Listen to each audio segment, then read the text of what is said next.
Aujourd'hui, nous allons voir ensemble comment faire une image à la une gratuitement avec ChatGPT et d'autres outils. Vous voyez, ça va vous servir pour illustrer votre article de blog, mais aussi pour renforcer votre image de marque en ayant comme ça un blog qui est homogène, mais également pour ressortir sur Google sur certains mots-clés. Vous voyez, par exemple, pour coloriage licorne, on voit qu'il y a des images ici, et sur d'autres mots-clés où c'est que la partie image prendra beaucoup plus de place en haut des résultats de recherche, mais aussi parce qu'il y a des personnes sur certaines requêtes qui vont aller dans l'onglet images et ensuite qui vont cliquer sur les différents éléments. Ça peut vous servir comme ça si vous optimisez ensuite bien l'image en suivant le guide que je vous mets. Il est gratuit, il est en description de cette vidéo. Et donc, je vais vous présenter tous les outils. Vous allez voir, c'est super rapide et très facile à mettre en place. Apprendre, pratique facilement, avec plaisir, prendre l'habitude d'être rentable avec MyBoutique.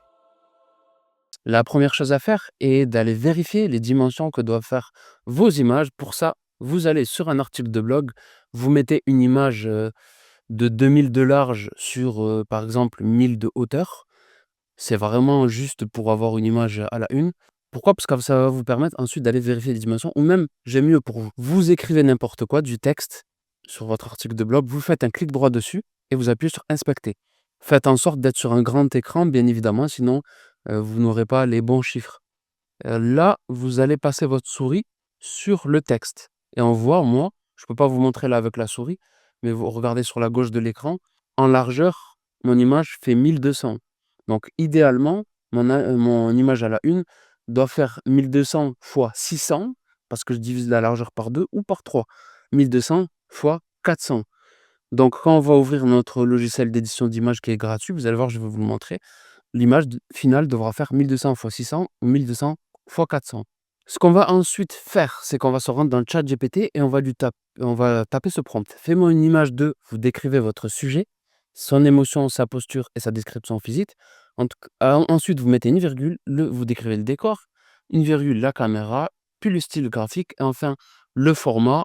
Vous allez mettre soit, en général, il ne les respecte pas de toute façon, sa chat GPT dans la version actuelle. Vous allez mettre soit format 2:1, soit 3:1 pour vraiment que ce soit au format paysage ou sinon, j'ai remarqué que quand on met format paysage, il respecte plus. Donc moi, j'ai fait le test juste avant de faire cette vidéo et j'ai eu comme résultat ça. J'ai mis, fais-moi une image du personnage joint qui est couché sur le dos en train de dormir. Le fond seulement est en pixel art, vu de haut, en très grand angle, c'est important pour que la caméra soit de loin, vous allez comprendre pourquoi, au format 2:1. Donc il m'a donné ça, c'est trop zoomé sur le personnage, donc je lui ai dit: «Fais une vue encore plus haute de plus loin» et il m'a donné ça et j'étais plutôt satisfait. Si vous ne savez pas quoi mettre comme image à la une juste ici, il y a une petite technique que je fais moi, c'est que je prends tout mon contenu, je sélectionne tout mon texte, je vais descendre là tout en bas, tac, hop, je fais copier, je vais dans le chat GPT et je vais lui dire: «Suggère-moi une image d'illustration que je pourrais mettre pour cet article de blog, elle ne doit pas contenir de texte» et ensuite je colle tout mon contenu et on va voir ce qu'il va me suggérer. Là, il m'a proposé quoi? Il m'a proposé une scène de bureau en pixel art vue de dessus, un écran d'ordinateur allumé, une image pixelisée et cetera. Vous voyez que c'est plutôt pas mal. Je vais copier ça et je vais mettre, «Souhaites-tu que je te génère une image?» Ben voilà, tout simplement. Oui, au format paysage, donc on va attendre et je vais vous montrer le reste pendant ce temps. Donc là, on part du principe où j'avais pas du tout d'idée d'image à la une et là, il va nous faire un truc qui est pas forcément dans notre style graphique, dans notre, identité, qui respecte pas forcément notre identité visuelle. Donc vous, quand vous dites: «Oui» au format paysage, vous pouvez lui préciser quel est votre style graphique, votre identité visuelle et il vous donnera une image en ce sens. Une fois qu'on a notre image, le problème, c'est qu'elle ne va pas être aux bonnes dimensions. Donc ce qu'on va faire, on va aller dans l'outil que je vous mets en description de cette vidéo. D'ailleurs, si vous aimez les tutos très concrets comme celui-ci, n'hésitez pas à vous abonner parce que j'en sors assez régulièrement et cette semaine, j'ai prévu de sortir une vidéo par jour. Donc vous allez dans Photopea, photopea.com, lien en description. Vous appuyez sur Fichier, Nouveau, vous mettez les dimensions de votre image. Moi, on a dit que c'était 1200. En hauteur, on a dit que pour moi c'était 600 si on divise par 2 ou 400 divisé par 3. Donc je vais mettre 600. Et là, je vais mettre image à la une. Vous mettez le nom de votre article de blog. Ensuite, on appuie sur créer. Hop, on a notre fond ici. Donc aux bonnes dimensions. On va ensuite appuyer sur fichier et on va ensuite sur ouvrir cliquer sur ouvrir et placer et on va choisir notre image qui est présente sur notre ordinateur. Hop, comme ceci et on va l'agrandir. Malheureusement, on va perdre en qualité forcément, mais je vais vous montrer une technique juste après. Par contre, avec un outil payant, avec Midjourney, qui va permettre d'avoir un résultat un peu plus carré et où c'est qu'il y aura moins de défauts visuels. Là, on va pas voir les défauts visuels parce que c'est du pixel art, justement. Donc ensuite, ce qu'on fait, c'est qu'on appuie sur... Bon, c'est aux bonnes dimensions. Vous avez vu, je l'ai agrandi en jouant avec les bords, là. J'ai fait un glisser comme ça, j'ai fait en sorte que ça remplisse automatiquement l'image et en plus de ça, c'est aimanté par les bords. Donc, vous allez voir, c'est assez facile. On appuie ensuite sur fichier, exporter en tant que, vous choisissez le format WebP parce que c'est celui que préfère Google. Vous choisissez le bon nom de votre image sans espace, sans caractères spéciaux et vous appuyez sur enregistrer, vous aurez votre image. Vous la mettez sur votre site internet et le tour sera joué. J'ai fait le petit test pour vous montrer. Vous voyez que ça ressort plutôt pas mal, c'est en respect de l'identité visuelle. C'est pas trop gros, j'aurais pu aussi la faire plus petite si j'avais divisé par 3.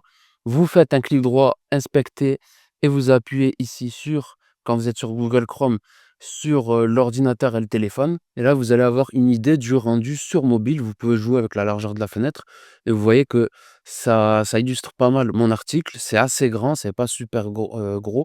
Ça respecte vraiment le truc. Vraiment, pour moi, là, on est dedans, on est top.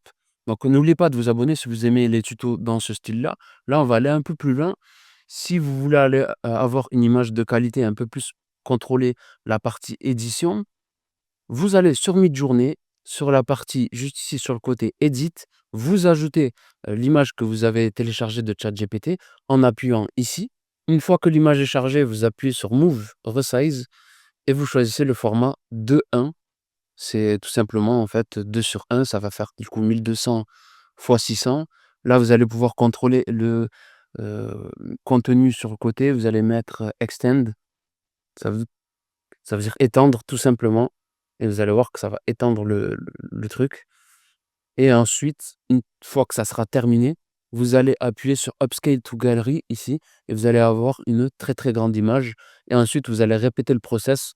Vous allez aller sur Photopea, vous allez créer l'image aux bonnes dimensions, vous allez la rétrécir par contre, comme ça vous n'aurez pas de perte de qualité de l'image et ensuite vous l'exporterez au format WebP, vous l'ajoutez sur votre site. Vous aurez un peu plus de contrôle sur la qualité de l'image finale si jamais vous êtes dans un domaine où c'est que le visuel est très important. Vous voyez ici, vous choisissez une des 4 images et vous appuyez sur Upscale to Gallery. Vous allez ensuite dans Create, vous trouverez votre image à télécharger. Enfin, pour terminer, on va voir le visuel final que nous aura généré ChatGPT sur la base de sa recommandation quand on n'a pas d'idée. Vous voyez que là, créer une image, mon article de blog, c'est ça, c'est comment faire du pixel art avec Midjourney et on voit que il a très bien fait un ordinateur avec une souris et une image de style pixel art.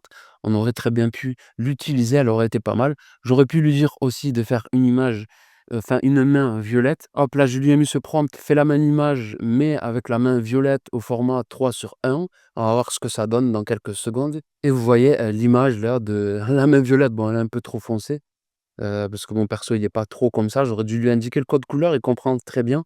Mais vous avez compris l'idée, c'est respecter, suivez le process. Je vous mets tous les outils en description de cette vidéo. Pensez à vous abonner si ça n'est pas fait et à me laisser un petit like. J'aimerais bien qu'on atteigne les 10 likes pour que je puisse, continuer dans cette série et faire d'autres vidéos avec des outils 100% gratuits. Je compte sur vous, abonnez-vous, like et à la prochaine pour un autre contenu de ce style.